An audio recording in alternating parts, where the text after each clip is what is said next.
if you've got profit on the table and you need the money, or you want to sort of do a reset on the tax basis, just selling out of it and paying the tax is not a terrible idea, because if you are paying tax, it means that you've made a profit. And I would much rather have made a profit and then have to pay the tax than the alternative of not having the profit and therefore not having the tax.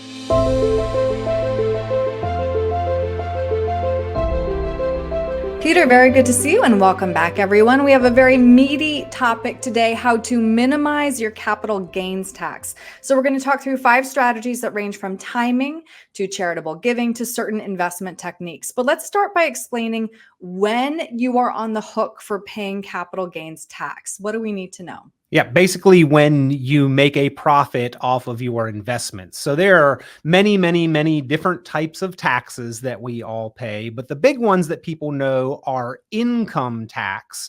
And then if we take some of that income and invest it, it's already been taxed once. The seed has been taxed, and then we invest it and it grows. That growth also gets taxed. This is where capital gains comes in. And this is where people like Warren Buffett have famously said that they pay less in taxes than their secretary. Well, that's because Warren Buffett mostly has investment income. His investments are producing growth and income, which gets taxed at the capital gains rate, which is lower than brand new income tax rates, because again, it's already been taxed once. So that's where capital gains comes in, that we need to be aware that unless we have put a specific qualification for retirement on dollars, like that it's IRA or 401k or Roth, setting those aside, if we are just investing money that we have available, it is going to be subject to capital gains when we make a profit. Interesting. Okay, so now let's talk through some strategies to minimize those taxes. The first strategy would just be bite the bullet, pay the taxes now, because we are living in a low tax rate right now. Yeah, and maybe not a bad idea, but there is some advantage to holding certain investments long term. Right. As long as you don't sell and actually realize the profit, by the way, asterisks as tax laws stand today, because they've talked about changing this. But as for right now, as long as you don't sell and actually realize the profit, then you don't owe taxes on that gain. And the reason why they have held off on probably implementing a change that has been discussed is that this works the other way too. As long as you don't sell, if you've got a loss, then you haven't realized that loss either. And they would have a hard time taxing people on gains that have not been sold and realized if they did not also give some caveat for, well, what about those people who also have losses that have not been sold and realized? And I don't think that they've figured their way through that one yet. But yeah, if you've got profit on the table and you need the money, or you want to sort of do a reset on the tax basis, just selling out of it and paying the tax is not a terrible idea, because if you are paying tax, it means that you've made a profit. And I would much rather have made a profit and then have to pay the tax than the alternative of not having the profit and therefore not having the tax. Right. All right. Next strategy would be to consider a donor advised fund. How does this help? Yeah, this is basically where you are pre-gifting a legacy value, we'll call it, during your lifetime. So you are creating this donor advised fund or taking part in it and making a gift where you get certain tax benefits along the way, essentially of the growth of the investment value. Plus, it's possible to also create some income with this, but it would be tax advantaged income because the dollars have been pre-earmarked to go to a charity or an organization. So the donor advised fund is maybe a little bit more of an advanced strategy and possibly one that is more apt for folks that would experience estate taxes, not just income or investment tax and capital gains, but also estate taxes. But it is a great strategy for those that it does apply to or can benefit from it. All right. Another strategy would be one we've talked about before, Peter, tax loss harvesting. Right. And if you've got some winners on one hand, but on the scale of the balance of the total portfolio, you've got some losers on the other hand, it may make sense to, again, sort of just reset things. And there are some specific time requirements here to pay attention to, but sell off both the winners and the losers, because then you can wash the gains against the losses. Hence the term tax loss harvesting, is that you are harvesting the losses so that you can offset some of the gains and not pay tax on those gains.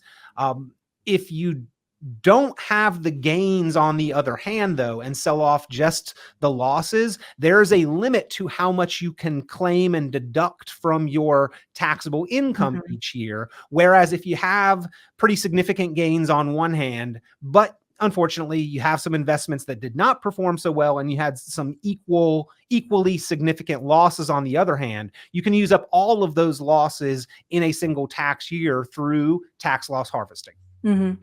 Okay. We also need to make sure that we hold the asset for more than a year. Why is that? Yeah. Hence the time requirements here, right? If you sell out and do that tax loss harvesting, you actually have to be out of the investment for a specific period of time. But in order to be qualified as a capital gain and not just income generated from your investments, you have to hold that investment for at least 1 year. And there are some where you've got to hold it even a little longer than that, specifically like your primary residence. If you are looking at making a profit there, that could be a capital gain, but you need to hold that one for 2 years. But an investment in the market, you buy a stock or an ETF, then you've got to hold that for at least 1 year and 1 day in order to classify as a capital gain event, rather than if you buy it and sell it within the year and make a profit, that's just going to be classified as income. And by the way, there are some investments, I want to throw this caveat out there, specifically mutual funds. If you are investing after tax non-qualified money into mutual funds internally can buy and sell the positions inside of the fund before that year's time has elapsed. And therefore, a mutual fund inherently can create some income tax rather than tax at a capital gain in what could potentially be realized in an alternative investment like an ETF or an individual stock. So that's something that sometimes surprises people, and they are not prepared for the tax that is generated from a mutual fund. Even if they themselves have held the fund, inside the fund, there may be transactions that create a phantom gain and a tax implication for that individual. Yeah, I think we talked about that over Halloween. Yeah, 'Cause it's not a phantom phantom tax. gains. Yeah, that's a Yeah. good one over Halloween. It's scary. Yep. All right. Last, you suggest investors consider a charitable remainder trust. Again, this one may be one that is a little bit more appropriate for the higher net worth individuals who are going to have some significant tax implications, although not exclusively. If you are charitably inclined, this could be a good way to essentially set up a contribution, a gift to a charity or multiple charities that is going to pass through the estate transition process well ahead of time. And you may receive, some extra love from your favorite charity or church or organization if you set this up, but they certainly will end up receiving a wonderful gift after you're gone, and you during your lifetime get some tax advantages because those funds therefore don't have the same tax implications as they would if they were just held in a non-earmarked investment account. QCDs, we've talked about specifically, Erin, qualified charitable distributions. Yep. This is kind of the same thing on maybe a smaller level for individuals that have IRA funds, right? This is different than capital gains because IRA dollars have never been taxed, not even income tax paid, remember. But it is similar in nature to the QCD, where you are gifting to a charity in order to not only benefit that charity, but get some tax benefits for yourself and for the charity as well. And by the way, again, life insurance, can be a good way to provide leverage inside of these vehicles from time to time. And I know that there are specific times and places and purposes, and term insurance is a great way to provide leverage for protection for your family. But if you're looking for leverage for estate or leverage and tax protection, some of the wealthiest people, some of the wealthiest families combined these strategies with a life insurance chassis because of the wonderful tax benefits Right. that are passed along with life insurance. Right.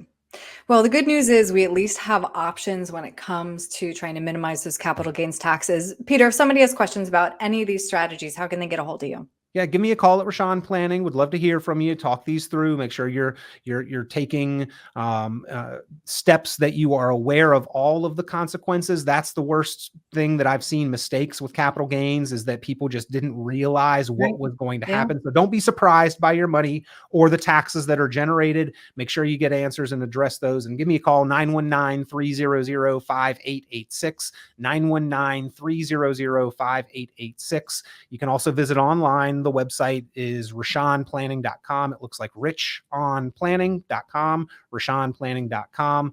And just to kind of reiterate and emphasize here, capital gains is not going to be incurred inside of a retirement account, right? Not inside of a 401k or an IRA or a Roth. Those are sheltered. Those have different tax implications. The conversation about capital gains is only with like a non-qualified investment that you make with what usually is more available cash. So there are more transactions a lot of times that occur inside of a non-qualified investment account. And that's why you need to be aware, fully versed on capital gains. Okay.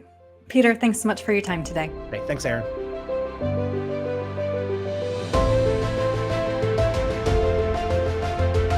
Hey folks, Peter Richon here with Richon Planning. So glad that you are enjoying the podcast, Planning Matters Radio. You know, one of the tools that we've put out there that people really seem to appreciate and really are finding of value is at 919retired.com. It is your retirement tax bill calculator.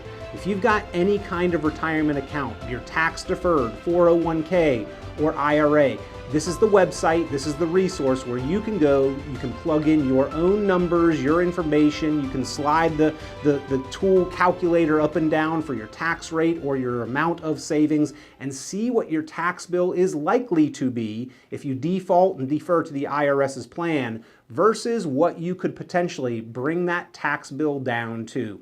A lot of times it is a very significant savings. So if you have not yet, go to the website 919retired.com, run your numbers on the retirement tax bill calculator. This has been Planning Matters Radio.